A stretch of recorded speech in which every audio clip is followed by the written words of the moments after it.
proceed and have some conversations with the CDC folks as well as Mr. Francia. This is not a public meeting or public hearing, so we're going to try to keep our comments and conversations focused to those two folks. In fact, I don't really even see, yes I do, there's a CDC person here and Mr. Francia. Is there anybody on staff that would like to make some opening remarks? No, I mean, this is actually one of our last pre-application discussions that we have, and so today we have James DeFrancia from World Enterprises, and come on up to the table, and Jim is going to walk us through his proposal and his current thinking, and we're going to follow that with some remarks if the CDC wants to make any remarks, and then any council comments. And then we don't have this set up for public comment.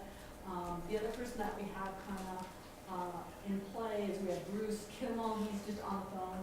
He's not going to make any presentation, but he's here if the council has comments, questions that they would like to ask him, because a lot of this is the kind of financial proposal that we're putting on the table. So with that, I'm just going to turn it over. Davis? Yeah. I was going to suggest if Tom could offer his input for the council about this pre-application process, which this will be, like it was mentioned before, this is the second to the last one we're going to do, and then in the future these will go to staff, and we just don't want to get into sideways with the quasi-judicial process. So, Yeah, for the record, it should be clear that this is an informal discussion. It's exploratory. Nothing said here is binding on the applicant or on the town or on the town council members.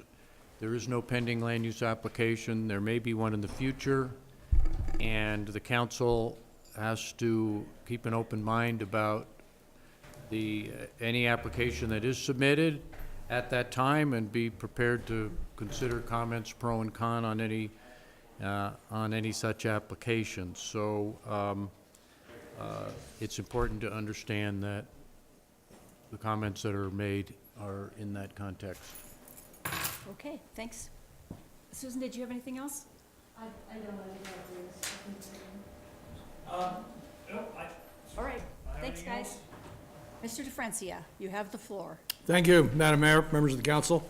I'm delighted to be here. Just a brief history, particularly for some of the new members of the council. We engaged in this process about 2.5 years ago when we first started. We came forward at that time after the Downtown Area Advisory Committee had come up with some concepts. We put out a plan that called for a substantial amount of development in terms of gross square footage and size. It's about 100 square feet, but it also did call for about an acre of the property being dedicated to a park and our construction of an amphitheater in that park. We were going to provide some other amenities as well. That proved not commensurate with the town's desires, so we stepped back and reflected on some other options. But then the matter came forward in the context of the town purchasing the entire site, and that, as you well know, came to a vote last November and was defeated. And so we had been just sitting on the sidelines during that time frame, waiting to see what was going to unfold. In January, after things had kind of settled down, I re-engaged with Susan and the town staff to see what we might do to kind of reactivate options for the property, and gave some thought to a lot of things we learned just from following public discussion in the press, meetings and discussions held among the council, and our conversations with the staff. Came away with the understanding that perhaps about 55,000 square feet would be an acceptable level of development. And then there was some discussion over the last many months about the polygon and some form of public use for that polygon site. We explored different kinds of options for that internally and with our planners. And then we engaged, a few months ago, we started engaging with the Art Base. And the Art Base we knew was looking for a new venue. We talked to them about what their needs were, what kind of a facility they might require. And that struck us as in essence, a public amenity, if you will, a nonprofit that puts a lot of focus on the arts community for the benefit of the town of Basalt and the public. And also it seemed to be an appropriate use for this particular site. That caused us to then generate a concept plan, which is what I submitted to couple of weeks ago to Susan with some thoughts about how that kind of a program might go forward. I underscore and accept Tom's admonition, nothing binding about any of these conversations on the part of either party. We fully understand that and accept that. I put this forward, in essence, as a means of, I think, re-engaging and reinitiating a dialogue and a conversation to see if there's some form of acceptable development that is commensurate with the desires of the town, economically viable from our standpoint, and ultimately and necessarily acceptable to CDC, who remain the landowners and who have their own necessary financial goals that they wish to achieve in terms of the ultimate disposition of that property. And that's one of the things that plays into what we proposed, which is it speaks to our making a very significant several million-dollar commitment to Art Base to deliver effectively a completed facility on top of land that we would purchase and then donate. But in combination with that and the reduced amount of development compared to where we started, it didn't leave anything left over for us to reimburse the town for the expenditures that it incurred several years ago cleaning up the Pan and Fork and the old trailer park, or for that matter, any consequential amount that we could devote to things like public housing. So the concept as presented was, here's a form of development that demonstrates an economic viability, allows some considerable expenditure of funds for what we perceived as public benefit, albeit going to the Art Base, and thought that would be a good point of departure to open up discussions. We're looking for guidance, we're looking for feedback, we're looking to see what works for the town and is acceptable to the public interest, and then we can refine these numbers and adjust them as needed. And of course, at some point, we need to engage with CDC, because obviously we started out this process 2.5 years ago, willing to pay them $3 million, which is what they were seeking to recover, but that was for effectively 3 times the amount of development. So now that we're only looking at about a third of that development, they'll be at best getting about a third of that price, and maybe a little bit less, because you lose economies of scale and what have you that don't make it a direct proportionate representation. So it still leaves open the question of what happens to the remaining property, what the town would seek to do in terms of acquiring that property, what CDC would accept as a reasonable compensation from us and the town and the other parties. So that's where we are, that's how we got to where we are, and that was the purpose of putting forward this initial concept plan to begin to elicit some feedback. And I fully understand that and would ask you to understand, it's an opening proposal. You know, it's not meant to be necessarily committed on the part of either party, but thought it would engage in the dialogue. It's kind of like saying, you want to go to dinner, and then the other party says yes. And then you start talking about what day, what time, what restaurant, and who's going to pay. So we've sort of opened the dialogue in that context, and that's what we're seeking to derive from the town. Okay. And there's a representative from CDC here that maybe wants to make some comments. Michael? I'm Michael McFoy. I'm board president of the CDC and have been for the last 6.5+ years that we've been involved in this project at this point. 50, right? It feels like it's been a long one, and I have to say, you know, as a nonprofit, which we are and which we have from the beginning been motivated to try and accomplish. First of all, our primary mission was the social justice to the residents of the trailer park and in the moving of the trailer park residents. And as I've previously said, I think that was a major success. The town certainly was a major factor in making that happen. We contributed in our own way on a private level to help facilitate that, and that part of the project has been very successful. We are now at a point where, as the landowner, our goal is to recover our investment, to pay back our lenders, and to regenerate the funds that will go back into the nonprofit for the work that we do up and down the valley, which is fairly significant, and we're looking forward to having a return of our investment if we can accomplish that. I think the other thing that is safe to say is the vision on the moving of the trailers and the relocation of the residents, I think that had some clarity around it. I think it's fair to say that since the property's been cleared, the perception of Basalt and the realization of the opportunity that that land represents has really opened up, and there have been no lack of opinions as to what should or shouldn't happen with that property. But as Jim mentioned, when we originally got involved back in the end of 2010, when we first put the property under contract, we had done a lot of research into the river master plan, the master plan that was in place at the time, and there had been a long-term expectation, looking at the planning documents that were in place at that time, that the property would be fully developed and would be developed more along the lines of the project across the street, Gold Court. All of that was kind of in anticipation.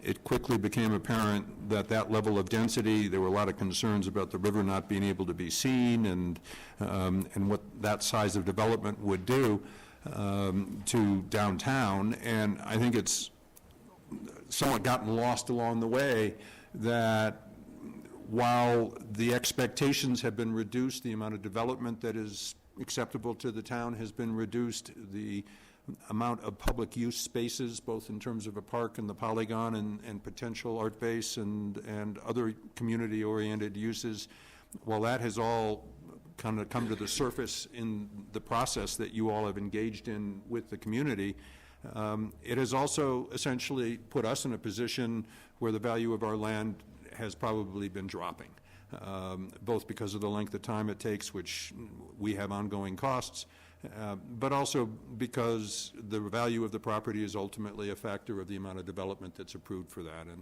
And I know, going back, I don't know if Bruce is on the line, but I know Bruce Kimmel put out a report 3 or 4 years ago, probably before a number of you were on council, essentially outlining the balance between the amount of development you approve and the value of the property and ultimately the cost to the town. And I think it's safe to say that we are very engaged and interested in this process, and hopeful that in some form we can get a productive sense of what you actually believe will be possible for that property in terms of development, because from our point of view, it's directly correlated to the price that we're going to ultimately be able to get. And as you know, we've agreed to a price to sell it to the town several times in the last 6 months.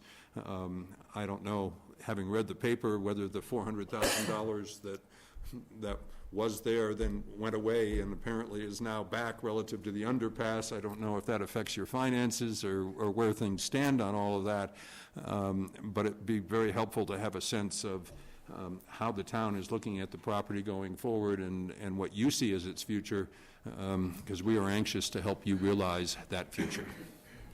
Thank you. Okay, are there questions or comments to either of these individuals from the council? Madam Mayor? if I Yes, sir. may point out just one thing. We, as you're aware, we received a letter from Art Base that where they, their board, I think all of them signed in support of the concept. Now, again, I would remind everybody, we don't have an application, and maybe we'll get one, but just for the record. Thanks, Davis. Anybody? Questions? I just have, oh, go ahead. Well, when I read the proposal in the newspaper, I was under the impression that you were going to pay CDC the $2.5 million, and that would be a done deal. If you're only going to pay them $1 million, I can't see this going forward. I was willing to say the money that we've already spent over there is kind of like water under the bridge, and we're up current on our budget and everything, so I was willing to say, let's move forward with this plan, had you, in fact, paid CDC the entire amount. But it doesn't sound like that's the case, so I don't really see how this is going to work. Because I'm not going to put, I wouldn't vote to put more money over there, which would be another $1.5 million, essentially, to make this plan work. Is that? I must have not understood the article properly. Well, I thought Lowe was going to pay CDC $2.5 million. But Purchase the land. yes, Okay.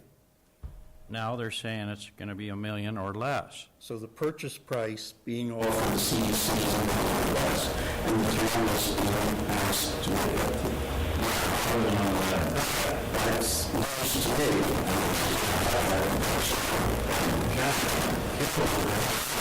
Maybe we can find a little more.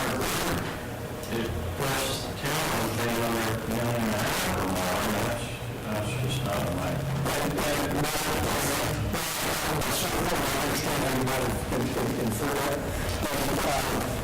Was that one would purchase about an acre, 1.3 acres, including the park for the place, and pay a proportionate share of the total value for that. And we have assumed that what is left, an acre, would be purchased by the town to be added to the park. Well, if we purchase a land, which is what was of Jericho, for $400 then what happens is the house is predicated on being able to develop 700 more square footage, and this is actually more square footage than you want with the land go to package with will sort of be given to the town in some fashion. Concept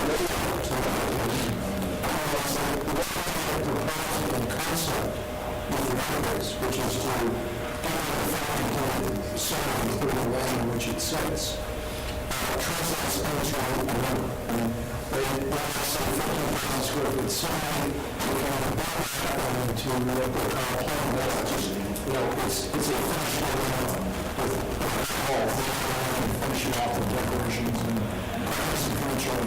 If you that's about $300. And then some component of the land base. So, don't remember for that, but $500. So, that's $3.5 million. That's $3.5 million that, from our view, in looking to develop 55,000 square feet, we interpret as a cost, and then how we disperse that cost is where we're looking for guidance from the town. So, following your logic, we could say, well, we can, the town, I can pay more to CDC. That reduces what the town might have to pay to get their remaining acre to add to the park. Or we could put it all to CDC, and then what's left over we can distribute elsewhere. Or we can say, we'll do less for the art basement, we just give them the land and improved site, but we don't give them a building. Well, then I've got money that I can put into affordable housing, or contribute to the acquisition of the park, or things of that nature. So I would be more in line Yeah, with something like yeah, that. so I see where you're coming from and how you could have come to that conclusion. I'm just explaining how we're approaching this from I the cost. understand. This is more in line with my understanding up till now. Right. And I'd like to just mention, because it's been an opportunity or a possibility that's been on the table since predating the election, the assumption has always been that the town would be able to benefit from some open space funds or GOCO funds or other funds relative to the purchase of the park. And so when you look at that number, that's not a number that you necessarily need to be looking at as a top line number. It's a number before grants, before other abilities to offset some of those costs are factored into that equation. So, The 800,000 specifically. well, or, 800,000 was a number that was floated before the election. I think that's actually a little bit flexible number, depends upon the size and the cost of the park. And so that's just an ongoing discussion that has to be factored in terms of, it's not the top line of that number, it's the net number that is going to be a number that would potentially be a factor for the town. Anybody else have questions? Comments? Davis? I think maybe I'll talk a little bit about art base, because Mr. Francia's proposal included kind of land under them and a building. And in exchange for that, there would be, the ask is for some considerable concessions from the town. I would point out that obviously those are decisions that ultimately the council would have to make, separate apart perhaps from a land use application. And so I think the range on that is perhaps in a land use application process, a parcel is created that potentially Art-Based could pursue an option on and pursue financing and just like the pursue construction of a building. To the other end of the spectrum, which is what Mr. DeFranci has put in his letter of concept before the council. So I think there's a range on that, and obviously Art-Based, I think my read, from my perspective, is that that's a great location for Art-Based. Good place for them to be. How they get there, I think that field is wide open. Barney? Well, I'm ready to comment on land use and financing, now that I've heard the questions. On land use, I don't have much to say. If, as you say in your letter, the total size of the project, 75,000, is within the zoning or other code parameters that's allowable, then that is a land use process that gets initiated by you, and I'm perfectly open to going through the process, but I cannot give any opinion until the actual process is engaged in. And if Art-Based wishes to be part of that process with a parcel of their own, I'm certainly willing to look at that as well. And that's really all I feel comfortable saying before we have an official application before us. On the financing, I have quite a few concerns. I would be very challenged to support the requests that have been made in the financial package. And here's some of my concerns. First of all, giving up discount on our building fees. Our building fees are the city income. That's what we pay the lights with. That's what we pay the staff with. Giving up our income means we have to borrow it from our general fund reserves. We just got through a process of an extreme austerity budget because we were giving away land to nonprofits and we were running budgets that were deficit budgets. I cannot support anything that puts the town back in that position. As far as giving up the affordable housing, I believe that goes against longstanding public sentiment, and it goes against the current code, which has been approved by the P&Z and prior councils.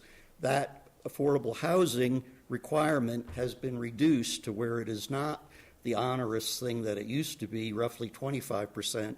It's now down to 15%, and it fulfills our long-term goals to add small amounts of affordable housing within reason from a variety of different projects as they come on for development.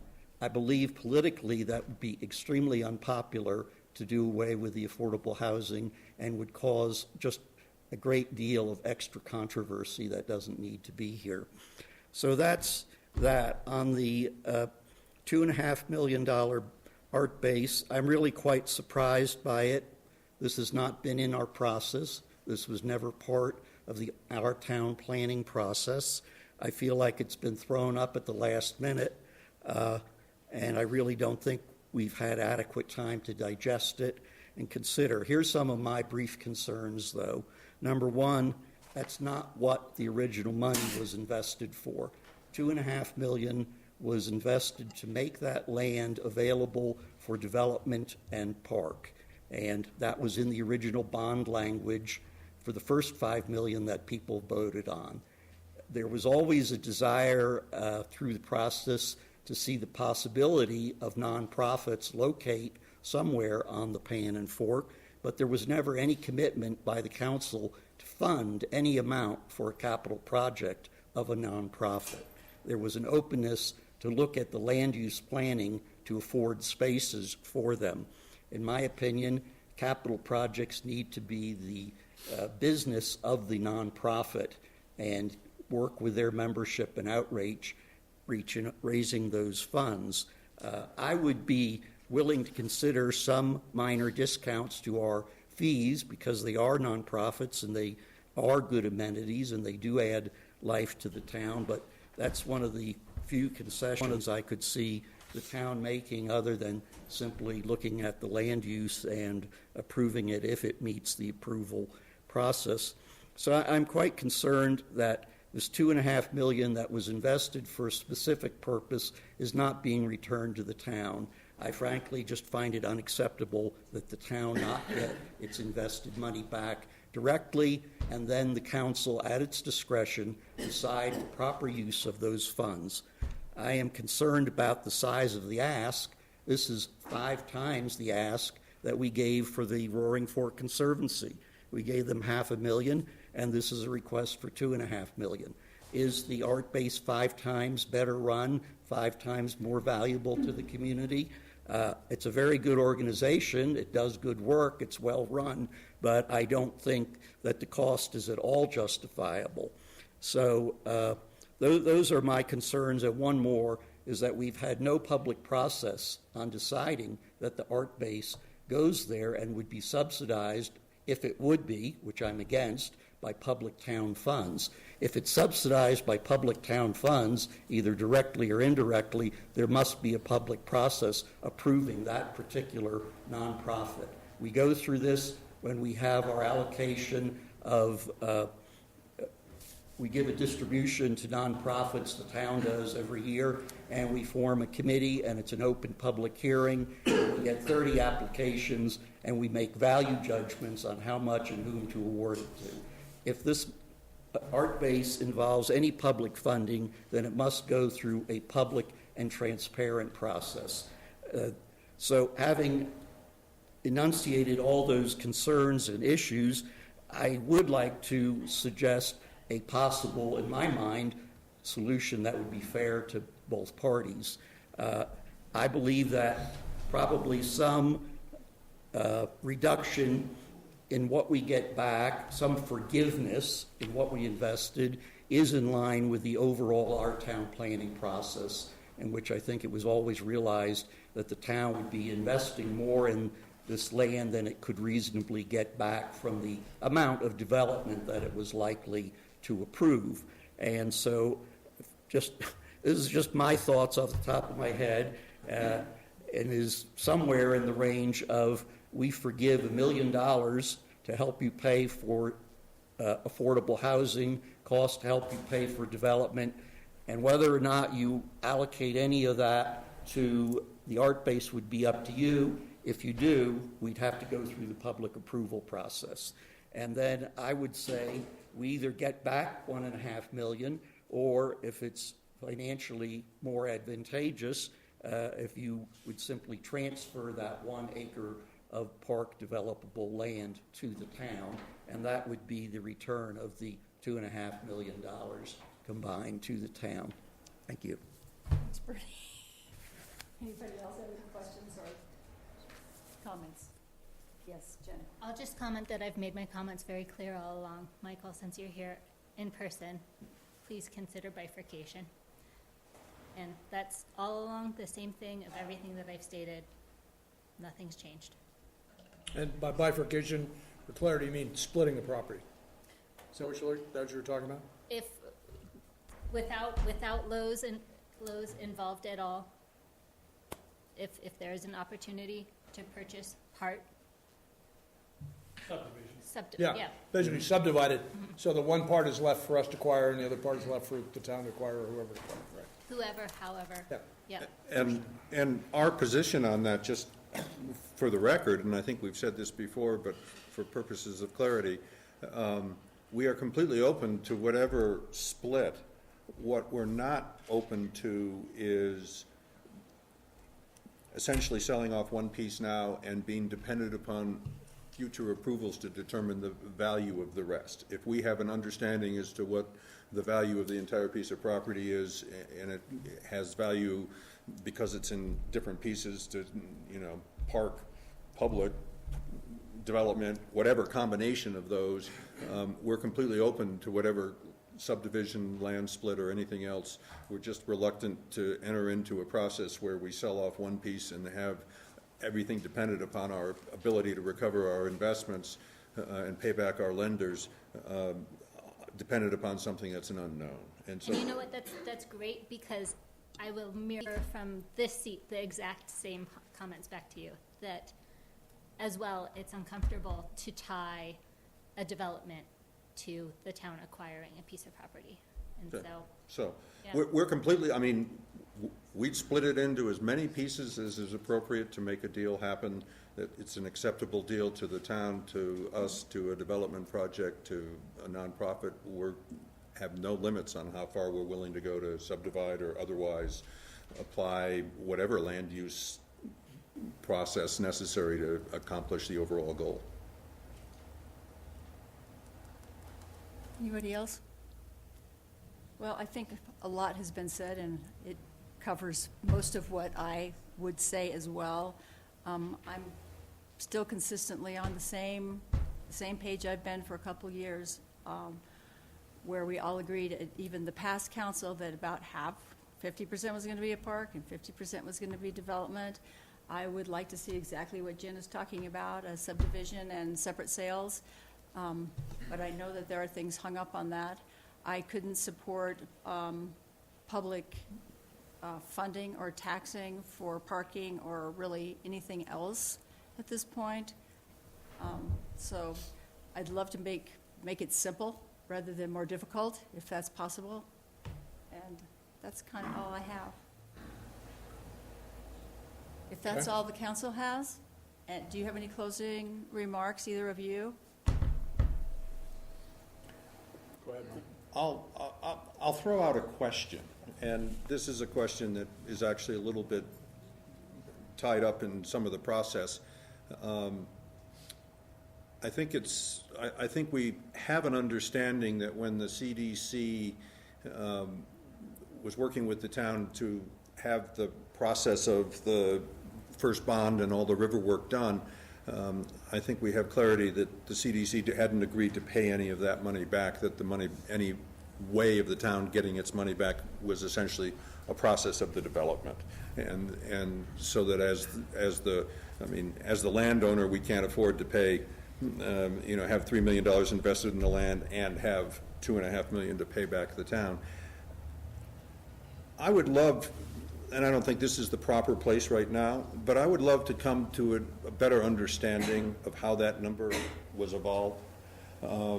For example, I know there's relocation costs of the residents, and as we have acknowledged at this point, one of the things that often wasn't included in any of that calculation was the $1 million that was privately financed, that never was involved in any of the public relocation expenses. But the reality is, the way that project of relocating those residents worked, without the private money that we raised and put on the table that provided homes to 12, 13, 14 of the families that were over there, the relocation wouldn't have succeeded anywhere near as well. And I think the other factor that remains an issue to me is, our property is still in the floodplain. As you may be aware, we just applied for a fence permit within the town process and been granted that permit, and that fence will be going up shortly. But as we look at where those expenses actually came from, less than, I don't have an exact number, but maybe 15 to 20% of the property was ever in the floodplain in the first place. And to have half of the entire project, which included everything from Old Pond Park up to the bridge, both sides of the river, and we were well set back from the river, and only 20% of the property was ever in the floodplain originally, and that would have been a factor. And that factor would have been fairly easy to, since there would have been an open space commitment, that might have been where the open space would have gone. I'd like to engage in that discussion and have a better understanding of how the town has decided that it invested $2.5 million that it needs back. I understand why it wants it back, and I've had many conversations, in particular with Mike Scanlon when he was here, but in the end, it kind of seemed like it was, okay, we'll give you guys 50% of that load and we'll take the other half. And so that's a discussion I think that would be helpful from our perspective, to make sure that we understand what it is that you consider to have been money. One of the classic things that happens is that when a public money is used to increase the benefit of private property, that's an issue, and there's private inurement issues, and there's code and law around this. But I think it's very fair to say from the discussions that we've had that it's clear that our property did not increase by anywhere near the amount of money that $2.5 million comes to. And so I understand that the town wants to recover the money, and I think it can if it wants to improve a development that would do that. But I find that number to be confusing to me in terms of correlating it to the actual value and the agreements that were in place when that money was being spent. So I'd like to have a better understanding of that. Michael, there is a spreadsheet that has floated around out there for, it seems like my whole life. With those numbers on it, and we could start with that outside this process and sit down with Judy and Davis or Susan, everybody. Right. And look at those numbers again. Because it's been a And while. I've seen that and it's- spreadsheet, but it was fairly broad, it wasn't very detailed, and it just is to me a discussion, because we certainly understand that to the extent that that work improved the value of our property, that's a reasonable expectation that the town would have to recover money that goes to a private benefit. But since it's pretty clear that at this point, we may not be getting any of that private benefit, in terms of the value of the property, it's a significant burden, and it would be helpful to make sure that that was a number that everybody understood and could agree to. Well, I'm pretty sure the original author of that is not here anymore, but maybe staff and others can help fill in the blanks. Susan? Sure, and, Davis? Davis and Judy and I were actually talking about that today, and feeling that it was, kind of time to organize it in a way that maybe makes sense to you. And I don't want anybody to walk away.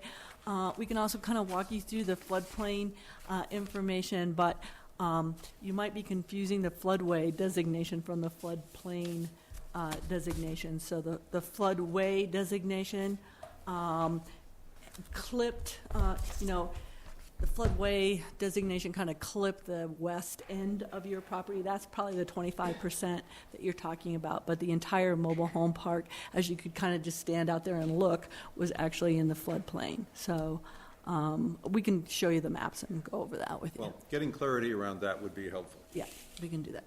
Madam Mayor, if I might add, and Michael, you mentioned the $1 million that you guys contributed. We have talked about breaking our numbers out. If you could break out your numbers too, rather than just have one aggregate figure, that would help us. Okay. And I think that would be my first conversation with you, I think when I arrived here, was something along those lines. And so I think that would be valuable. I'm a short timer, even more so now, and so at least starting And that. stop smiling about that. So but having that conversation and transitioning to Ryan, who will be on 26th, would be helpful. Okay. I think for the council as well. Did you have anything else? No, I'm just going to comment, though, I got some meaningful guidance tonight. I appreciate Bernie's comments in particular. I understand Mark's inference of what the original proposal was. But just sitting here, I've been making some notes. We got some thoughts that we may be able to rework this and come up with something that will be more attractive, and I'll certainly be doing that in conjunction with CDC, since they've got the underlying land value that they need to deal with. But I got some thoughts on how to approach that. So I'll get together with Susan and we'll take another stab at it. Okay? Thanks for coming in. It was, I think, helpful. It was really helpful to me. Thank you. Thanks very much. Thanks.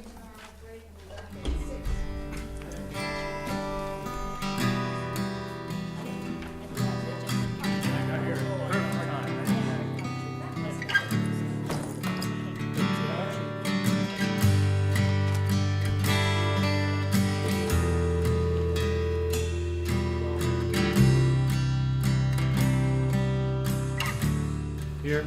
Bruce Brower, Here. Katie Schmer, Here. Anya Schindler, Jennifer Riffle, Present. Mark Kittle. I'm here. Jackie Whitsitt. I'm here as well. Thank you. Okay, we would like to always thank Grassroots TV for being here and for broadcasting our meeting live. People can view tonight's meeting live and previous council meetings on grassrootstv.org. This evening is Chris Hartman. Hey, Chris. Lawyer's copy is tomorrow at 8 o'clock, but I have a conflict and can't be there. If there's another staff member that would like to sit and take possible questions at Starbucks at 8 o'clock? Did you say that? Where? At Starbucks? At Starbucks. I could do that. Thank you very much. So we are going to have a... I'd be happy to join Bernie if you'd like me to. Yes. If you can get a uniform there, it's even better. They will stop for some reason. Okay, great. Specifically.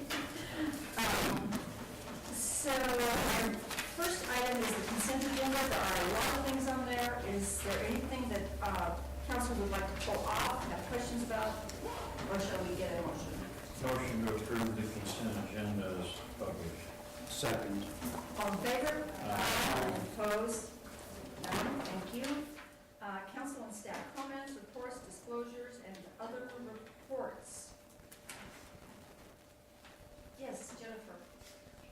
I would like to thank the public for trying out our new Whitewater Park that is in conjunction with King County and Town of Basalt. It is not only for the purpose of recreating, but also for the purpose of securing water rights for the future. So please keep that in mind when you are going through the center and pushing really hard to make it through there. That it's really about having water for the long term for our valley. And there has been some commentary about the waves. And just like all whitewater, if it's a new feature in the river, if a rapid has changed, if it's a section that you have never run, stop and scout. That is the safe thing to do. That's what all boaters do. This is a new feature on the river. It's not to be taken lightly. So stop and scout. And have fun. Are you passing out bumper stickers that say stop and scout? I like the sound of it. It does sound fun. Davis. Madam Mayor, I would echo those comments. Also let you know that I've read the feedback and heard feedback on the park. The upper feature, which is a whole feature, not a wave feature, is a little challenging. When people go through, they should power through it, not dawdle. The lower wave looks very good to me. I went through before it was as high as it is now, and it was enjoyable. I am working with Picken County and having conversations with Picken County about the feature. They are going to put up a sign, upstream.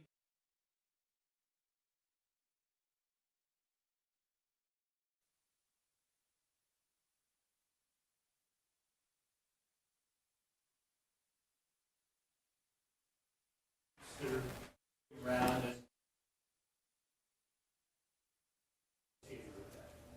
the second item I have here, it's not on your agenda because it came up the other day, but RAFTA is pursuing battery-powered buses, and they're wondering if the town would like to send a letter of support. At this point, it would be in the Aspen area. You probably would know way more than I do. But I don't know what the council's practice has been in terms of letters of support, but I think it's a good idea, and I would encourage you to do that.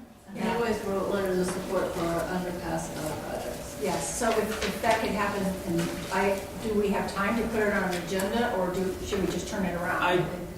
You can make a motion. Did what? Or I can make a motion. Yeah. I make a motion to support the RAFTA's grant to purchase electric buses. Second. All in favor? Aye. Opposed? Okay, great, thank you. Any other council comments? Oh, just real quick, Basalt Affordable Community Housing has been, what we're working on is considering housing opportunities on Marino Park plot, just putting some sketches together of ideas of the concept of tiny homes, and if they could fit in there, and just tossing around the idea, working it. Great idea, let's talk about that. So, yes, I have a comment. okay. Well, I've been going to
Okay, we won't push. I keep seeing faces popping around. Oh, Ken's gonna do it. Thanks again. I'm going to say that one of the great things about Basalt is that it has a river, two rivers going through it at eye level, not deep in a canyon, but right at eye level. And we have the greatest opportunity to make this in one of the greatest cities in the whole state because of that. And I can't wait to see what we end up with. Thanks, Kim. Jennifer.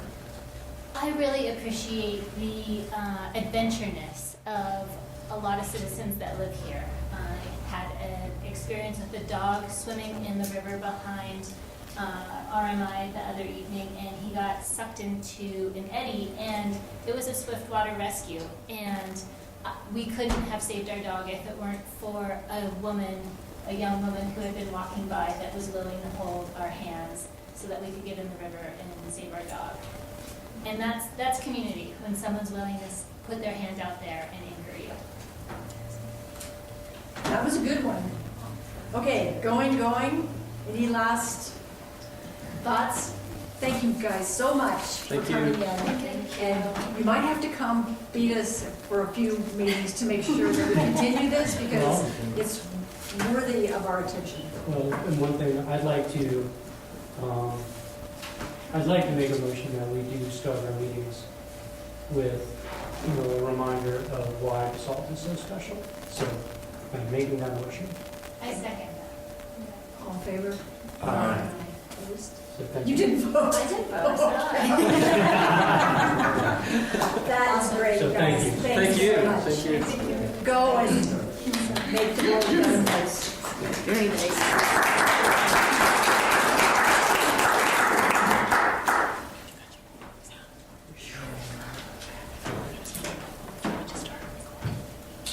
Okay. These are, well, was there other comments? Yes, Steve. Yeah, please come to the microphone. Is Julie still here? No. She's coming back. She's coming back. Julie? Yeah, I'm here. Come here for a second. You're in trouble. So Bernie and I had a long conversation on a bike ride, and it was sane and simple. And one of the things Bernie said tonight that I don't agree with, and it's about Julie's contribution during the DAC. And I think this is mostly for Katie and Jen, because I'm not sure that you were as active in the community at the time that so much of this stuff was going on. But when we put our little circles on the Pan Fork and decided what would be appropriate for that site, there is without a doubt, and you can tell me if I'm not thick-skinned, or I am thick-skinned, that clearly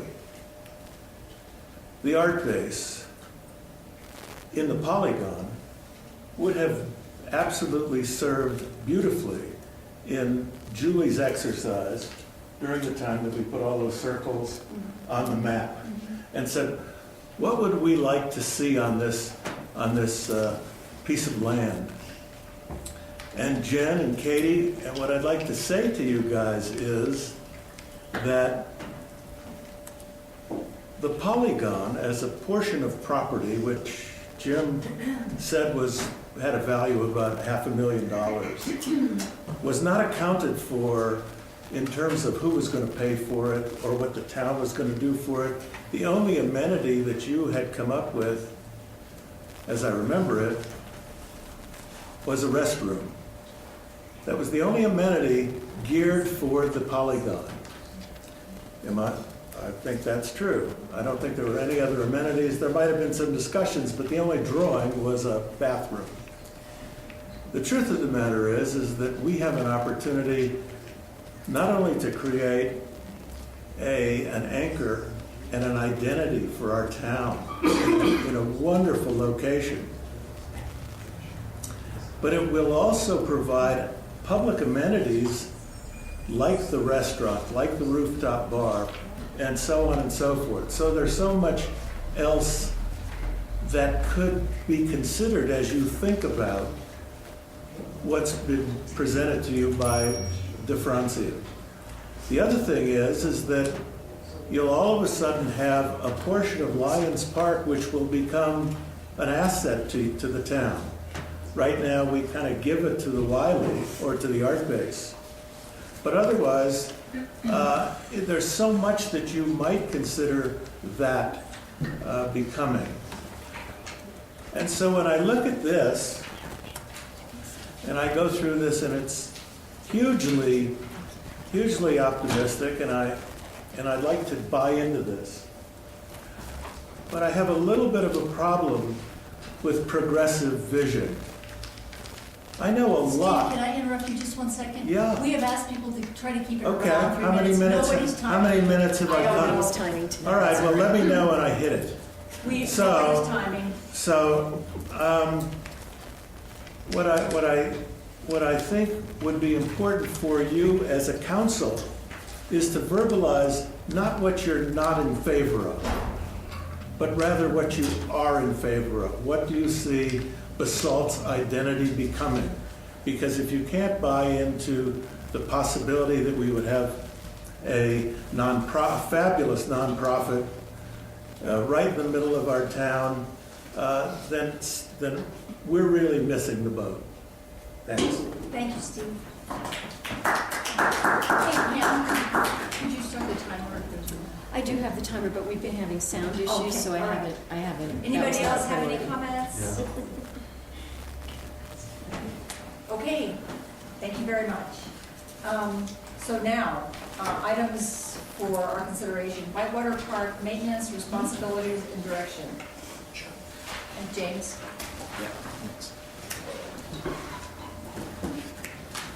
This item is related to Whitewater Park maintenance. Staff, in conjunction with Pickens County staff, have outlined prospective maintenance responsibilities for the Whitewater Park. So staff is looking for direction in this brief check-in with the council to see whether the outline of responsibilities that we've attached in your packet is generally acceptable to the council. As background, the council approved the Whitewater Park in 2015. And the county has constructed the in-stream features. They put out to bid the stream side features and are kind of finishing drawings on the stairs down to the features, which would be completed in the fall. The approval ordinance identifies the need for a maintenance agreement between the town and Pickens County. So staff, to work on fulfilling that requirement, has got together with Pickens County and came up with this outline of responsibilities. So as I indicated, we'd like to get any council direction you might have on those responsibilities. All in all, the items listed under the town's responsibilities, including the maintaining of the parking, maintaining the stairs once they're built, maintaining the pedestrian corral, as well as doing trash removal at the pedestrian ramp.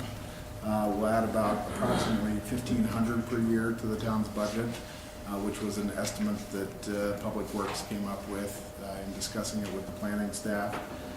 We've outlined that in a memo that we handed out, which was a response to some of the mayor's questions today. So we kind of itemized that. So we just kind of wanted to check in, see if council has any objections or any issues with the responsibilities we've outlined. If the council's good with it, we'll move on to an agreement for review by the BOCC and council. James, did we verbally already agree to this?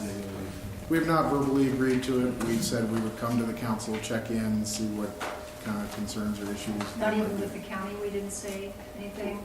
We said we would float it to the council.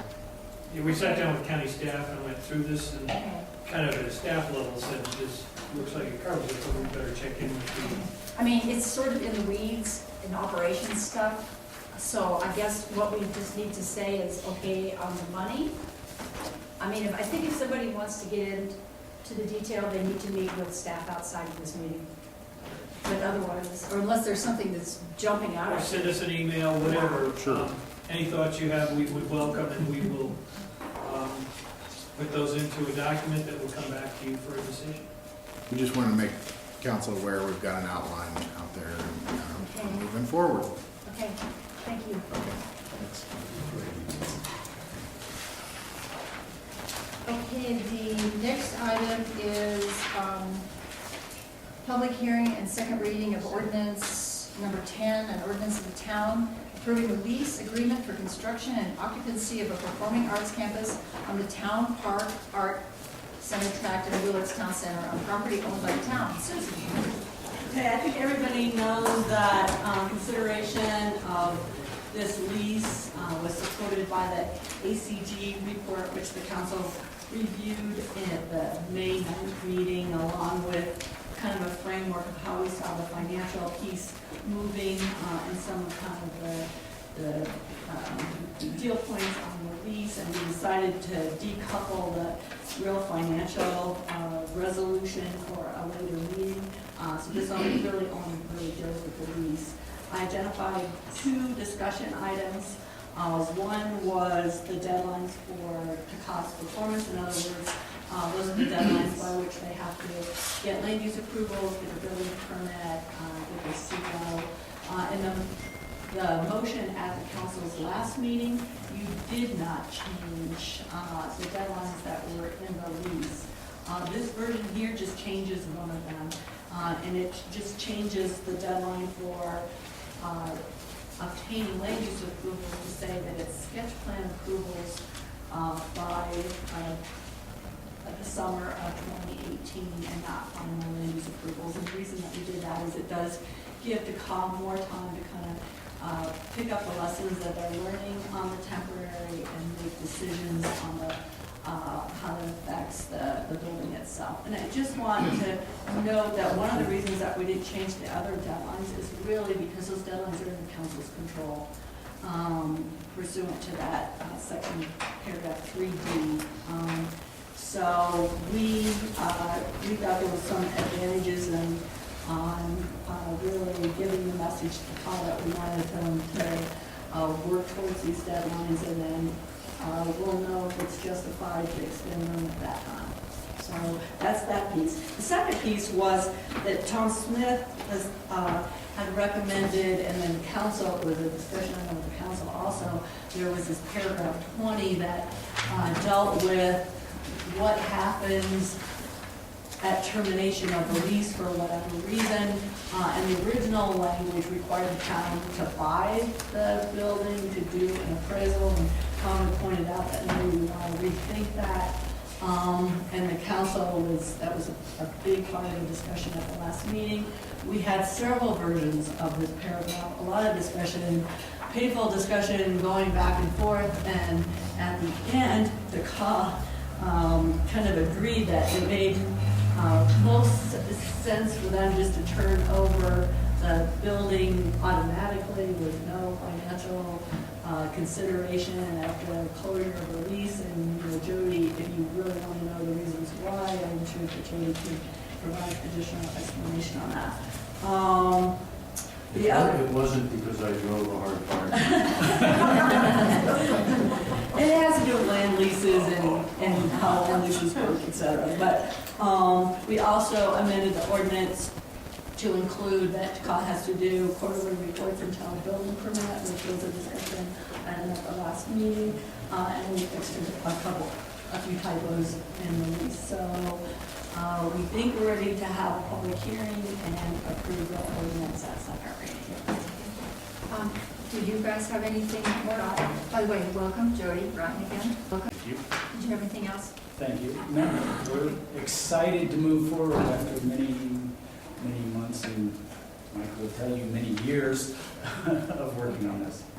Okay, so this is a public hearing. We'll open the public hearing at 6:35. Is there anyone in the public that would like to comment on this? Yes, ma'am.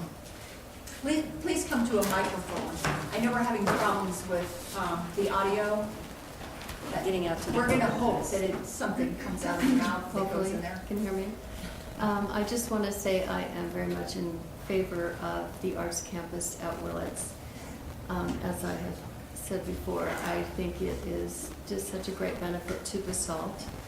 And I know as well that the many clients that I have sold property to in Willits and who have paid the RITA are very excited about the campus. So I hope everyone will move forward and in a positive direction with that. Thank you. May I have Thank your you. name, please, for the record? Pardon me? May I have your name, please? Leslie Newberry. Thank you, Leslie. Anyone else? Okay, if there's no other public comment, we'll close the public hearing and go to council.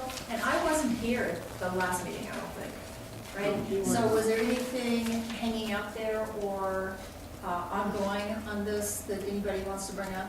Well, these were two items that we had before us tonight, and I think what we have written reflects the desires of the council and the understanding we reached with the call. So I'll make a motion that town council approve ordinance number 10, series of 217 on the second reading. I'll second. Further discussion? Yes. Okay, Katie, then Jen? Sure. So one thing that came up was, I know that the rent will be $1, I believe. But we talked about some type of administration costs that we as a town are gonna have to undergo, and so that was something that I think was still out there to be discussed. We included that as an item for the next resolution that you're going to see. It's not on this packet, Okay, so unfortunately. it's the financial piece that we can discuss. Yeah, Potential. yeah.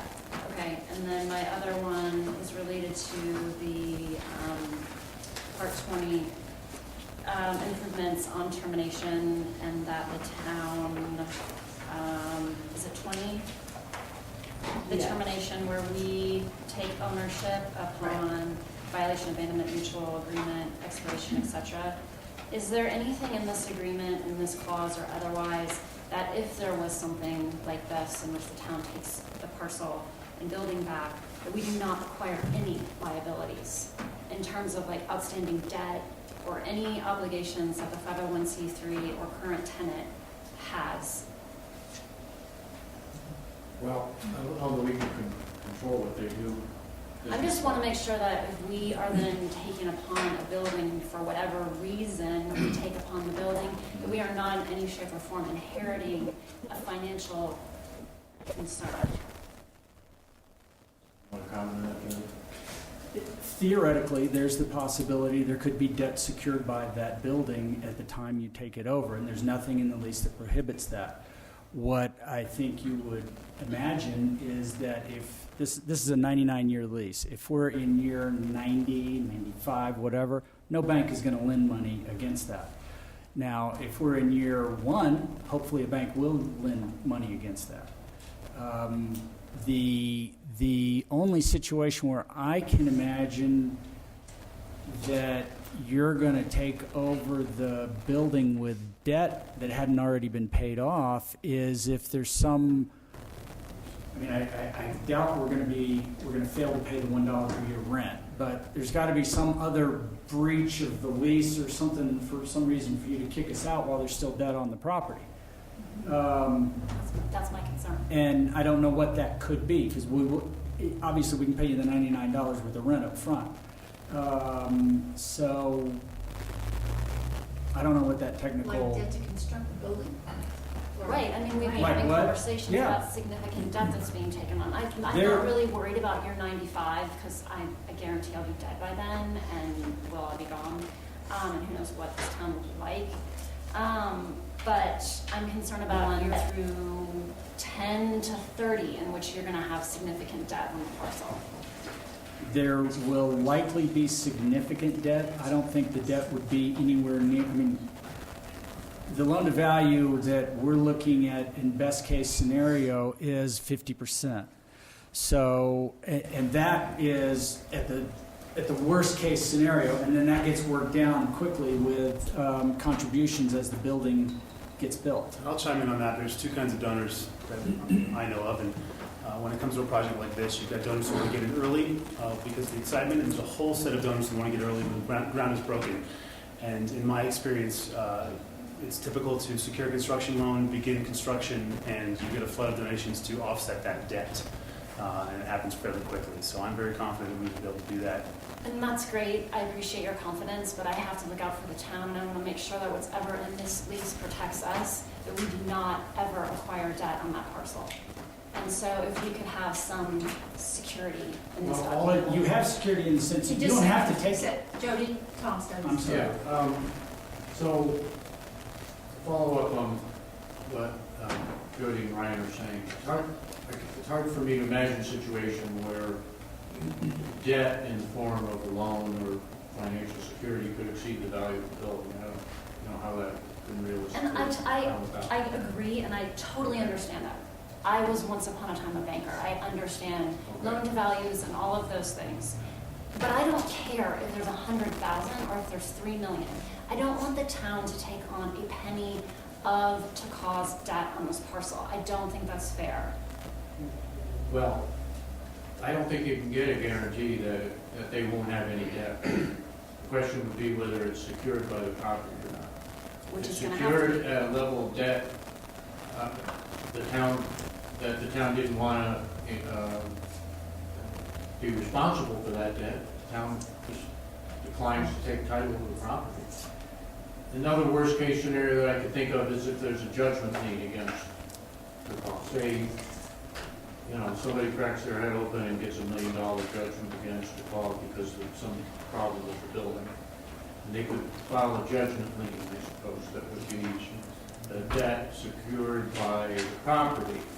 But again, the town can just let the debtor foreclose and doesn't have to take title to that building. And then we totally lose our parcel.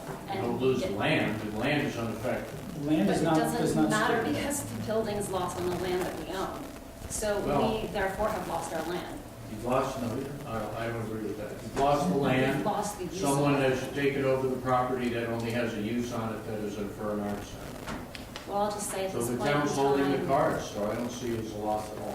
Okay, well, I'm not comfortable unless there's some explicit language stating that the town will not be on the hook for any outstanding debt.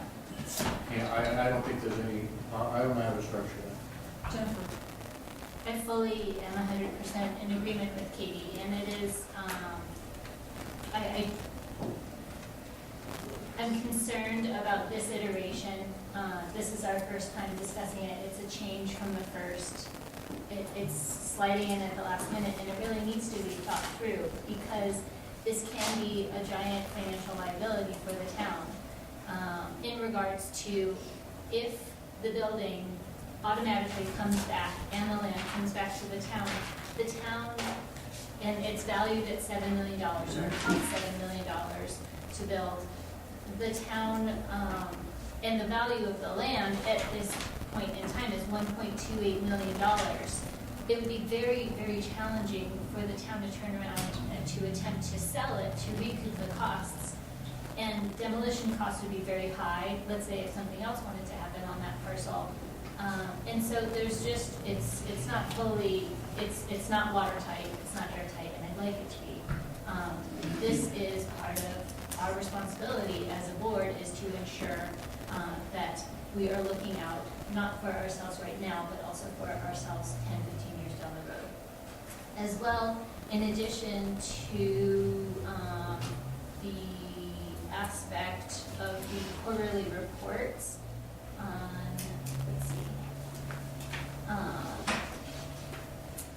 I'd like the quarterly reports to be more detailed as far as what we want to specifically see. We had mentioned that we wanted to see what the expenditures were, what the income was. It needs to be very clear what the progress reports and yes. If I may, Jennifer, we already provide you our full financials, including expenses and income, so that's already reporting that we're doing. I see no reason why that would change. Just to be clarified within this lease that it's quarterly going to occur and what we want to see on the items that are included in there. As well, it was requested at the last meeting for the annual review to include the 990s. We haven't received those. And I have as hard well- copies of those for you tonight if you want to see those. Great, thank you. And in no way, shape, or form am I attempting to be adversarial. This is just minutia that we need to get to, and that's what I'm trying to Yeah, and just, I had mentioned before on those quarterly reports that I assume you keep these records, but I'd like us to see them as the number of productions, the average ticket size, the gate, that kind of good information. Let me ask Katie and Jen, would you feel any more comfortable if in the financial document we had a requirement that the debt to value not exceed 50% or some number? No, because I don't want to acquire I don't want the town to acquire any debt. In the instance in which we would have to take this parcel back. I have a question for Katie. So, you're not a lawyer, but you're a banker. And Tom is saying he isn't familiar with how to structure that, what the language would look like. Can you say? Well, I would say this is a legal document, so I would have to flip it back to the attorneys. But there has to be a way in which this can be structured so The that only other thing the I town can isn't. think of is an indemnity obligation of some kind, but the reality of it is if the car doesn't have any money, then there wouldn't be, the indemnity wouldn't be able to value. The bottom line is you can't run a business without incurring some debt.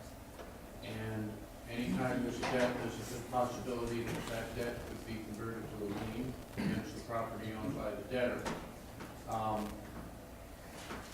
I don't know of any way you can prevent that from happening. It never means that the town has to pay that debt. It just means it acquires the property with that debt on it if it chooses to acquire it, and that debt can be paid by the sale of the property or in some other way. But I just don't think it's possible to structure it without some possibility that the property would be encumbered at some point in the future. I think it's unrealistic to think that could never happen.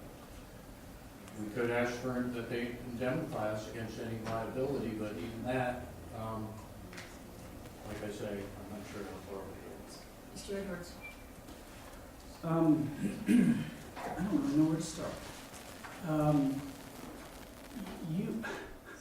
What I'm hearing is that you want an absolute guarantee. That doesn't happen in life, and that isn't going to happen here. That's it. Tom has basically told you it's impossible. You have a group of very qualified, gifted people sitting behind me who have put enormous amounts of their time and energy into making something that will be a huge benefit for this community happen.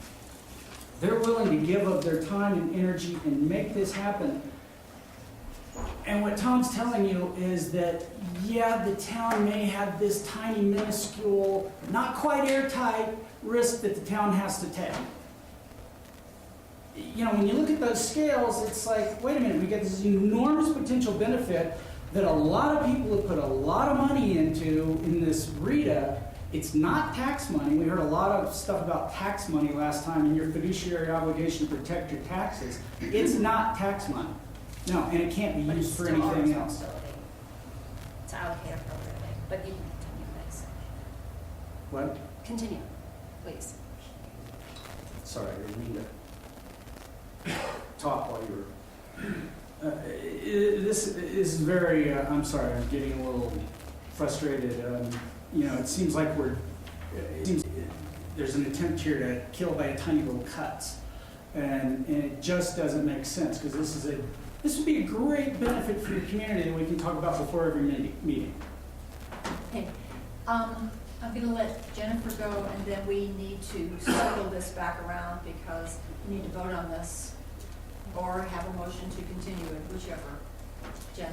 That's exactly what I was going to do, is motion to continue. So we've already got a motion on the floor. We'd like to have a vote. We have a motion on the floor. Who made the motion? I made the Bernie made it, and Mark seconded. It's on the floor. Okay, so one of the things I wasn't sure that we did want to include in this final agreement was something about the quarterly reports, or are we squared away? it's already in there. I Are we think good on that? we're clear. They're clear and we're clear on what's going on. Okay, so, all in favor? Aye. Opposed? Opposed. Thank you very much. We got one Thank more. you, Jody. Jody, you can't go home yet. There's probably not a ball game on anyway. No, but I have a 19-year-old home from college that I'd like to visit with. Oh my God, 6-year-old's birthday. Oh, Yeah, he wins. 6-year-old birthday is much bigger. Okay, so the next item is first reading of ordinance 12, an ordinance of the town appropriating additional sums of money to defray expenses in excess of the amounts budgeted for the 2017 budget for the town of Basalt, Colorado, for the arts campus at Willits, approving the supplemental budget for DEPA activities. Susan? Okay, this again was something that we brought up at the May meeting in terms of our recommendations for moving forward, and we also briefly talked about it at the council's last meeting on the 23rd. And what this is the first reading. If you remember, that resolution 41 series 2016 had kind of an upper limit of $230,000 that were provided to CAW. And, you know, in the discussions, it just seems to make sense that we give them an additional $36,000 that would take them really with their operating costs through September, and that will allow them to kind of concentrate on their fundraising during these summer months. And then, you know, the goal is to get into this other resolution where we make the financial commitments really kind of geared on operations once the facility is constructed. So that's what this is. It's a first reading, a public hearing, the second reading would be on July 11th. Does Jody, Brian, do you have anything to add on this? I'll wait till after public comment, if that's okay. Okay, this is actually not a public hearing. It's not a public hearing, and actually the motions, it doesn't have the, it shouldn't have the continuing, it's just to set the public hearing and second reading for July 11th. It's a mistake, so. But it was in your memo, it says that, to set it for Yeah. June, so. Oh, I'm sorry, yeah. Yes, That's June right. 20th, June 27th, sorry. Okay. Okay, council? Comments? Motions? I have comments. Okay, go ahead. I mean, I've said this since I've been on council, but I don't think the current use of the RETA is aligned with the RETA definition. And I also asked at our last council meeting that we receive 990s for the past 2 or 3 years, whatever you have, and I haven't received those. I have hard copies. And I understand that you have them tonight, but I asked for them 3 weeks ago, and for me now to look through your 990s tonight prior to a vote is not necessarily timely. But regardless of that, as I've always stated, I don't think that the use of the RETA is aligned with the definition. Thanks, Katie. Jen? I'd like to comment that in a previous meeting, Mr. Honey, you had expressed that TICOC had raised monies to the amount of around $120,000 that were available to be used for administrative costs. And I'm perplexed as to why TICOC is asking for more money from the town if TICOC has indeed raised these monies. Sure. I want to respond to both points. Katie, to your point about the use of the RETA, I want to highlight, and I think if there were public comments tonight, you would hear from constituents in Willits who have paid into the RETA. We know from the meeting 2 weeks ago that the town has spent $185,000 of the RETA, of which we know just the 2 studies, we can account for that. We don't know where the rest of that money went. And if there's such a concern about the use of the RETA, aligning to the letter of the build, maintain, and provide an endowment, then why was $185,000 spent in ways that we don't understand? So I would like to point that out. And also, to Jennifer's point, we are in the process of opening the temporary, which is going to be a huge amenity for this community, and that is not cheap or easy to do. This idea of this additional $36,000 was proposed to us, and it's a wonderful opportunity for us to focus on really making sure that amenity hits the ground running, and that we don't miss another fundraising season, another strong summer fundraising season. So that's where, that's why we think this money is important for us, and we're investing the resources we've raised privately into artistic programming, theatrical infrastructure, and candidly, those things are much easier to raise money for than salary and operations. And I'd like to make the comment that it's clear in the RETA that it is only, these monies are only to be utilized for the building maintenance and of that parcel, and the temporary is not on that parcel. So to me, this is a misdirection of. This money would be going to the temporary, basically be funding me through the summer. And this, the point that Tom made at an earlier meeting was that you guys have leeway to determine, as long as you're heading towards the construction of a building, then that money can be spent how you see fit. Obviously, the $185,000 didn't go to bricks and mortar. And the best way to get this thing built is to open the temporary, demonstrate the viability of the project, create community, create excitement, and galvanize our donors. So I think it's a direct connection to building on that parcel. Vern? I would say if you don't understand how $185,000 was spent, you need to get with your CPA and our town finance director and have your questions answered, because that doesn't sound good to me. But there's money unaccounted for.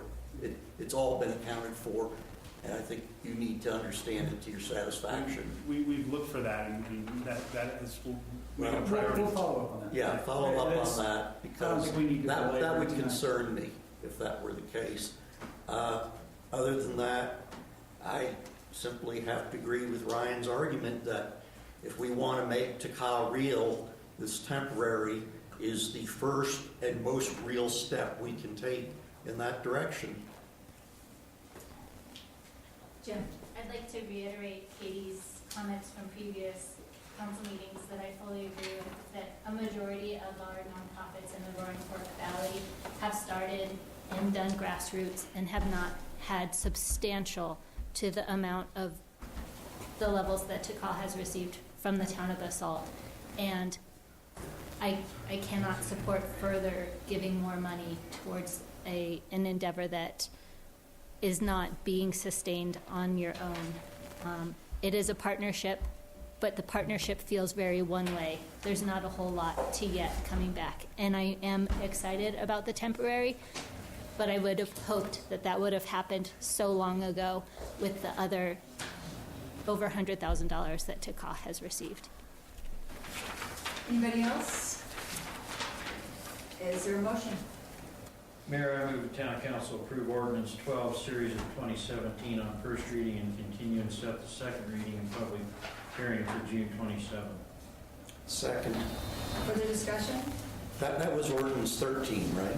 No, it's 12. It's 12. Great. We're moving ahead without us. Sorry. I mean, I would just like to throw in that I think that, you know, Bernie and myself and Katie and others have been, you know, pretty critical about how this has gone. And I feel confident that showing what the performing arts are, actually showing what it is the only way. It's almost like a free sample, you know. I don't want that ice cream till I taste it, kind of thing. So I wish you the best of luck. I hope your fundraisers rally behind you with these two things coming to completion. And on that note, I will say all in favor. Aye. Opposed? Thanks. Thank you, Council.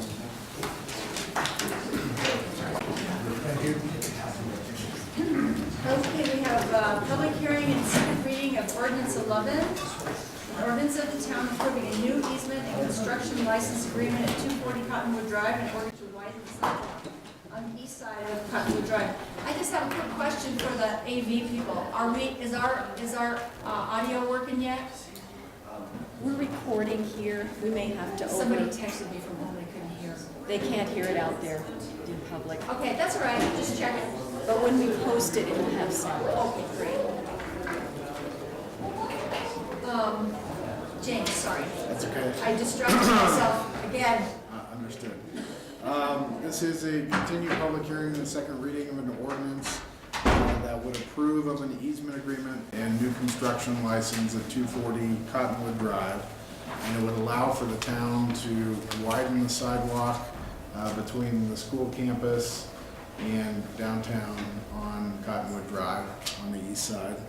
As discussed at first reading, SGM has done a design to widen it to an 8-foot wide sidewalk. And this was a project that came out as a priority in the Safe Routes to School discussions. Staff has not amended the ordinance or the agreement since first reading. The council approved it on first reading. So staff this evening would recommend taking comments from the public and then providing council discussion. We would recommend approval of the ordinance on second reading. Okay, thanks, James. I had a couple of questions. Susan or James or somebody did give me some information. I had just asked for the punchline on the money. The grant money was for planning, is that right? $5,000. And what is the money in here somewhere for the actual construction? So for the easement, in order to obtain the I see the easement. from Cerise, Yeah. there was a conceptual deal negotiated between SGM and Mr. Cerise to make some improvements to his property between his driveway and the road, which would come up to about $12,500. And then the town would put those improvements out to bid to get an actual cost, and then we would come back to the council to discuss funding for those improvements to actually allocate. And it was envisioned to be a 2018 project. the Oh, actual okay. Construction, Yeah. so Okay. we weren't looking to fund it right now out of this budget, we were looking just to get this easement taken care of. We Do you need have to just get- a swag on that, what that number might be? On what? That's just. That's a cost estimate, an engineered cost estimate would be $12,500. Not to build the, yeah.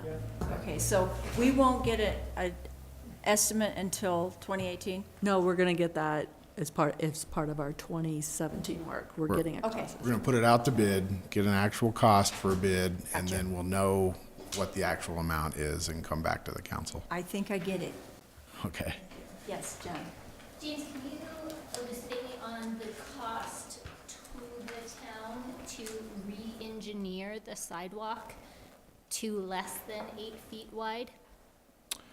Well, we don't have a cost estimate on that. I would. What have we paid so far to SGM for this project specifically? Susan, you have any idea of what we've paid? It's to close SGM? to 20,000 probably. You know, the reason for the wide sidewalk is that when you have a sidewalk that's actually attached to the road, you don't have a functional sidewalk for 8 feet. Your last, foot over a foot isn't really usable or safe. So if you have a kid with a stroller going one way and a kid with a bike on another way, you don't have any place to kind of step off. Snow removal on this sidewalk was particularly difficult. That's the one Boyd has gotten like pictures from moms who were trying to pass on the sidewalk. So we were just trying to do it one time, provide an adequate width. When you have a buffer between the road and the sidewalk, you can have a smaller sidewalk. I guess that's why we picked the 8 feet, so that we were assured of the safety. Could it be something less? Yes. We thought 8 feet was a good measurement. So how does it, riding my bike, walking out there, what other sidewalks are 8 feet? When you look at the map, it just conjoins with like 3-foot wide sidewalks. And so why is this one section worth, a life is worth value so much? I understand that. But I'm having a really hard time understanding why we're spending so much money to widen a sidewalk to 8 feet when it's not connecting to other sidewalks that are 8 feet. The other sidewalks are 3 feet to less. Can you explain? Well, you are connecting to downtown, basically, and the downtown sidewalks are wider than 3 to 4 feet. But when you are going up Riverside, it's a smaller sidewalk, yeah. And the sidewalks along the bridge, those are not 8 feet. It's like the whole, it just doesn't, there's no 8-foot section that it connects to. And so I understand that it is connecting towards downtown, but the sidewalks aren't that wide everywhere. So is there a long-term plan to widen all of the sidewalks to be 8 feet? I don't think there is a long-term plan to widen all the sidewalks. I think the concern that staff had, you know, in terms of widening it to 8 feet in this section is we've got some pretty good slope coming down here, and you've got some bigger vehicles that use that. The buses sometimes go out there as well. So it allows for the students to move over in that section that is maybe a bit more dangerous, and it gets pretty icy going down the slope here. So we thought there was a need for a wider sidewalk there. Can we let Councilor Tannenbaum go, because I have a feeling he's, One of the has intimate things, familiarity with this. when you're designing sidewalks or trails along things, the biggest issue is, do you have both sides of the road?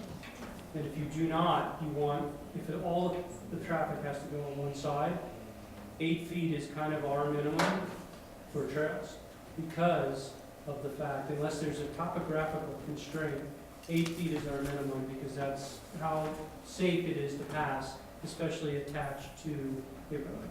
If there was a sidewalk on the other side, you could do 2 4-foot, 5-foot sidewalks, no problem. But there is not. This is going to be the only sidewalk on one side. So usually we design all our trails to, especially our paved trails, to 8 feet. We're about to deal with the Castle Creek Trail again in Aspen, and that's connecting a school, the music school, and the Aspen Country Day School to town. And last time we only designed it to 5 feet, and we got, you get to the point where it's like, I think we gotta go wider. Because the passing traffic, if you try to pass on too narrow of a sidewalk, when there's no other option on the other side, you run into this issue, especially because there's a hill.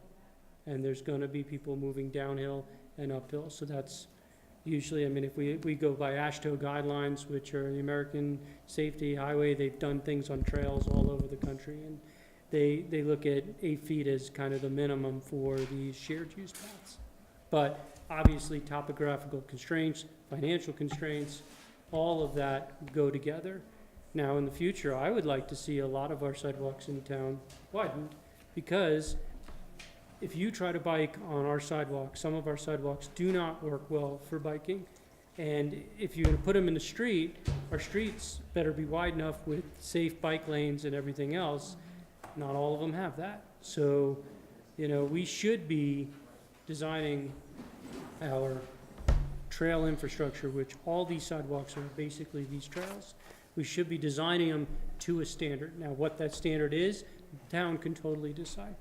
But I think in this area that, since it's only on this side, I don't think we saved a ton of money by going to 6 feet. Might as well get the easement for 8 feet. Let's go out to bid. Let's go see what these prices are, and then make a decision on, because even if you get it for 8 feet, you could play around with how big you're gonna make it. So that's my thought. Yeah, so that's a great point, Gary, and that's what it got to my next, what my concern is what kind of precedence does this set, and what is the long-term vision for the sidewalks in this area and for the sidewalks in Basalt? And is the precedence of buying this easement at this large amount, are we going to be looking at doing that on the next section between Riverside and Village Court? And what is the long-term plan? Well, this plan incorporates the sidewalk between River's Edge between Riverside Drive and Village Court. So that's part of this program. James, can I just interrupt? Is there a part of the post plan include replacement of sidewalks? We had a plan as part of the Safe Routes to School, and this was just the highest priority. I think, given our budget, honestly, it's gonna be a discussion every year with capital improvement plan about which ones are the most important. This one was such a high priority, particularly because of the snow and icing, and issues, and this being a school route. I think we're just not going to be able to do every sidewalk that we're gonna want to do, just because we don't have the resources to do it, so. Well, but, to me, this is one of those things that I would love, to one day take up when we have more time with post, because to me, this is one of those things that you set the vision and we can Yeah. eventually over time hit it, because I look at it, I have a 10-year-old who rides his bike all over town. And if he wants to ride to a friend on, up on the hill, you know, right now, I don't love that little trail. In the winter, it's absolutely impossible because they can't plow it with their little thing, so they're trying to plow it with a truck. So they're driving up on the curve and trying to plow it off with the truck, and because it's just too narrow for the little thing. So I just really believe that we do need to do a kind of have a long-term plan of our sidewalks in this downtown area, because if we want kids to have safe routes to school so they can get from the hill all the way to school and back, I mean, Albany area has a pretty good sidewalk system, but once you go to Mountain Court and you get to Riverside and then you get to the hill, we've got to come up with that. So, I mean, it's got to be something that one of these days we talk about with Post to lay out, because that's gets into the next piece of it is how are we going to fund all these things, and it helps council prioritize if we come up with this. I'm in total agreement with this because I deal with it and I know it and I see what the issue is, and I do want the town to have safe routes to school. I want kids to be able to walk and bike everywhere. And I think we can get there, but we do have to come up with it. And I probably alluded more that we didn't have a plan. I'll pull the maps together and show you what we have. I know that we're getting to the end on this, but as long as we're talking about it, somewhere in the long-term plan, having bike lanes and trying to make our community more biker-friendly. And then that is kind of a steep downhill. Do we need to have signage for kids to get off their bike going down the hill? Or it seems to be that it's all about safety and keeping kids safe, and that this is just part of keeping them safe. So coming up with a complete plan, and whether there's like a little sign that has kids disembark from their bike. I don't know. Gary, I mean, you're living it, so I'm just. Kids don't do that anymore. Well, that's the best part of the ride, I know. They trust their seat. The thing is once you have the kids who really want to read signs and do right, and you have the kids who don't, and I don't think it's steep enough to say that you can't ride that safely downhill. You know, when Jared goes to the barber by himself, he does take that route, and I trust him. So I think, you know, making sure that stop sign is very visible, and, you know, making sure that and I mean, I'm sure you can get with Greg, who could, you know, advise SGM on the final design to say what is safe and what's not, but trying to get kids to dismount. I know, I'm just Because then putting all it of a out sudden, there. yeah. Because this is all about safe routes to school, so. I think at the end, Another there's kids. something at the end that you can say that, you know, there's signage you could put at the end right before you have to stop at that end. I mean, yeah. Or just shows, anyway, we're micromanaging all the crap out of this.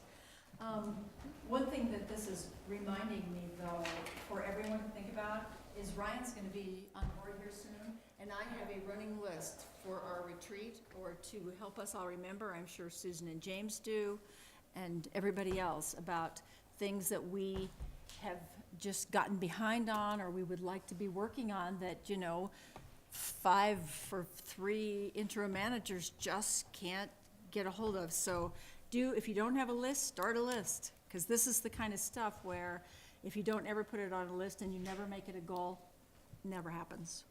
You have bike lanes on there. Yeah, I do have bike lanes on mine. You put them on your list too. Did you do the Okay, public hearing? do we have a motion? Do you have, no, you have to do a Public hearing. Oh, it's a public hearing. Thank you. please. Jeez. Thank you. A person could drift off. Okay, this is a public hearing. We'll open the public hearing at 7:15. Is there anybody in the public that wants to comment on this? You knew I was talking to you. Okay, we will close the public hearing. And council, is there further discussion or a motion? Public hearing was supposed to actually come first. Mayor, I move the town council approve ordinance number 11, Series 217 on second reading. Second. Further discussion? All in favor? Aye. Opposed? Thank you. The next one is a resolution of the town in Pitt and Eagle counties finding the petition for annexation for the property known as the Jadwin property in substantial compliance with the requirements of the Municipal Annexation Act. And James, can you just explain what this means? Yes, I will. I know, but I had to be reminded. This is a public hearing on a resolution that would determine the Jadwin property in substantial compliance with the state statutes for annexation. It's the first step in the state-established annexation process and would set a public hearing for the annexation eligibility hearing. There's a series of hearings that start the annexation process. Basically, if you were to approve this resolution tonight, we would set another public hearing for July 25th to determine whether the property is in compliance with the annexation standards of the state, which requires it to be 1/6 contiguous with the town.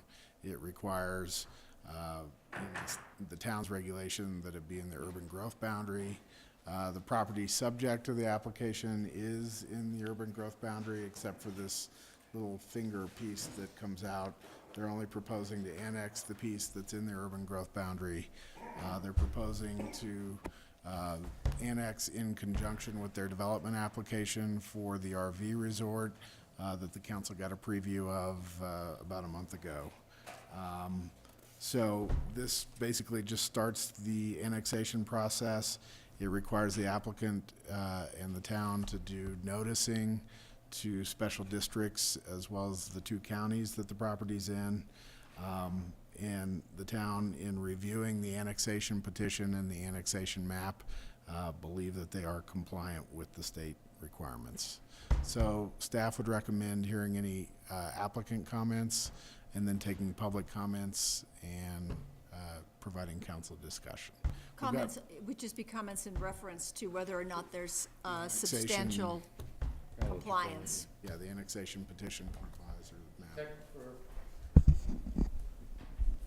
This is the annexation process is highly detailed statutory procedure.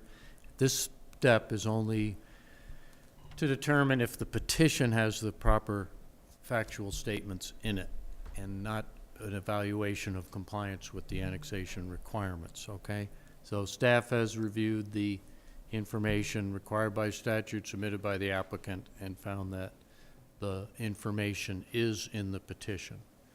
Proof of compliance would be determined at a later step of the process. Okay. And one other note, the actual annexation wouldn't take place until a development review was completed as Right. well. Exactly. So we've got Brent Lowe here this evening as the applicant. Yep. So basically, we just wanted to run this simultaneously with the development approvals so that we didn't get the development approved and we end up then having to go through all the annexation steps later. So that's the only reason that this has started now, is just so they can run concurrently. And like James said, we would only do the annexation, of course, as if the development was approved. So. Correct.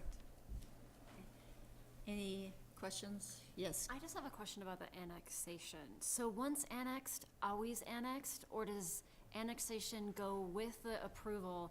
And if for some reason they decide not to go through with their approval, sell it, it's still annexed? If they file the final documents. Now, in the case of Stotts Mill received annexation approval back in 2009, but they never filed their documents, so we didn't annex it. Okay. Anybody else? So if they change it, Yeah. if they change it before they file anything, it's not. Yeah. Davis. I might add, annexation is a pretty powerful tool for the town. It's essentially a contractual negotiation between the applicant and the town. And it's also, in my opinion, necessary or very important to have the annexation application concurrent with the development application, so you're not just bringing in a raw piece of ground that you don't know what's going to happen to it. And the other reasons you do that is then you know what kind of water rights dedications are required and so on and so forth. So to just simply annex a blank piece of ground is, in my experience, a mistake. Right. Unless you're gonna use it for park or open space or something. Right. Mayor, I move the town council approve resolution number 20, series of 2017. Second. Further discussion? All in favor? Aye. Opposed? Okey dokey. Smokey, thank you. Thank you. Thanks for waiting. Yes, you bet. Did you have a lot of fun out there? Yeah. You can't wait to have a drink, I bet, right? Thank you, guys. Bye-bye. Okay, this is first readings. First reading of ordinance 13, an ordinance of the town approving an easement agreement to permit utilities in the town's snow storage easement at 105 Ridge Road. James. Thanks. This is an ordinance that would approve a snow storage, or use of a snow storage easement on 105 Ridge Road. This map kind of shows you where the property is. This is Sopris Drive, this is Ridge Road. It's kind of on the corner there.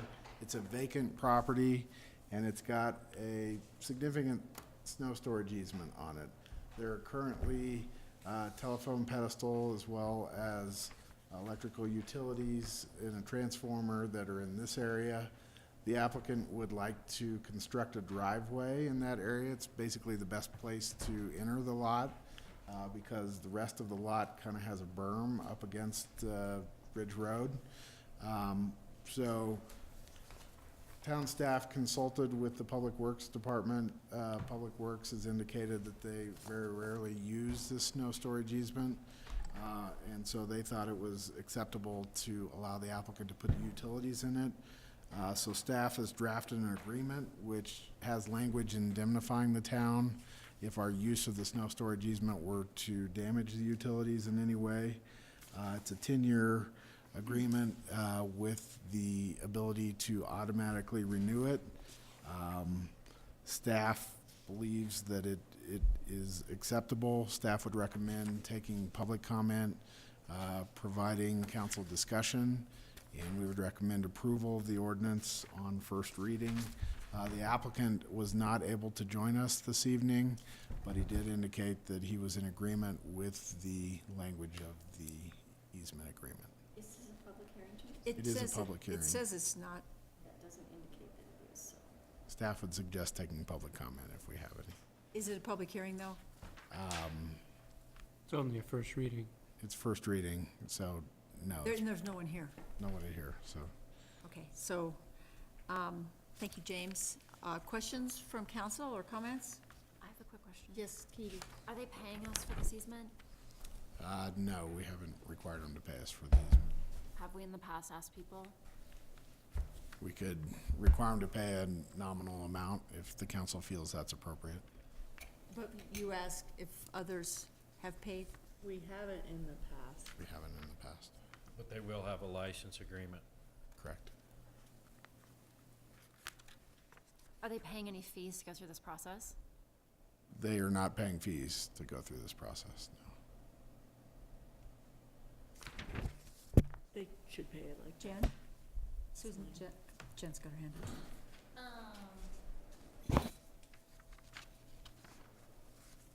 So underground utility lines need to follow the driveway? Or is this more of a, I don't want the utilities outside my kitchen window kind of thing? No, this is more, the utilities are right where the driveway should go. So you need to move the utilities over, and the best place to move them is the snow storage area. This is this sort of like the town's problem rather than the landowner's problem? Well, it really is the landowner's problem now because they want to develop the site. It's a vacant property. But town staff believes the logical location to relocate the utilities is in the snow storage easement. And they're paying for the relocation, They would pay for the relocation. Right. Okay. So why don't we have them relocate it outside of the snow storage area? It's somebody else's property. Well, because outside of the snow storage area is pretty steep except where the driveway is proposed to go and where they're currently located, whereas the snow storage easement is flat. Other? Mayor, I move the town council approve ordinance 13, series of 2017 on first reading and set second reading and public hearing for June 27th. Second. Further discussion? Gary? Well, Katie had a first. Katie? Well, I just feel that this is taking up staff time, and this is kind of a favor, it sounds like, that we get some type of covering our time at least. Just makes sense. Can I just add to that, that the thing that I think is really important is that we're consistent in how we treat people. So if in fact we have a way and have used a way before to charge people for staff time on, I would call this miscellaneous issues, then we should charge these guys too. And if we don't have some sort of a consistent approach that we take with people, then we should get a consistent approach, right? Because I don't know how often these kinds of things come up. Because we just previously talked about an easement, and we're paying $12,500 for an easement, and yet we're doing a reciprocated Madam Mayor? equivalent potentially, and we're just saying, go for it. Yeah, Davis? I might suggest, it would be not too difficult for us to figure out an hourly rate and time involved, and we would assess that back. And can we just do it, like, I wouldn't mind us starting now and then just call it T&M or whatever. Yep.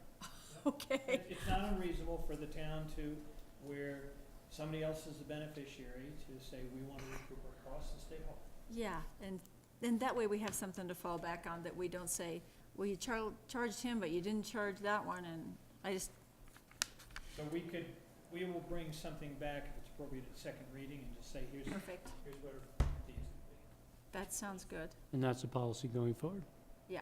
Yes, please. Do we need this in a motion, or are we good? Well, there's a motion on the. I know, but we could amend the motion. Right. I don't think we need to. motion. no. Okay, all in favor? Aye. Opposed? Good call, Katie.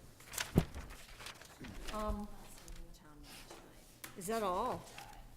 Motion to adjourn? It's adjourned. We're not without a motion. Oh, yeah. Motion to adjourn. Second, that's your recreation. Just say all in favor. Aye. Aye.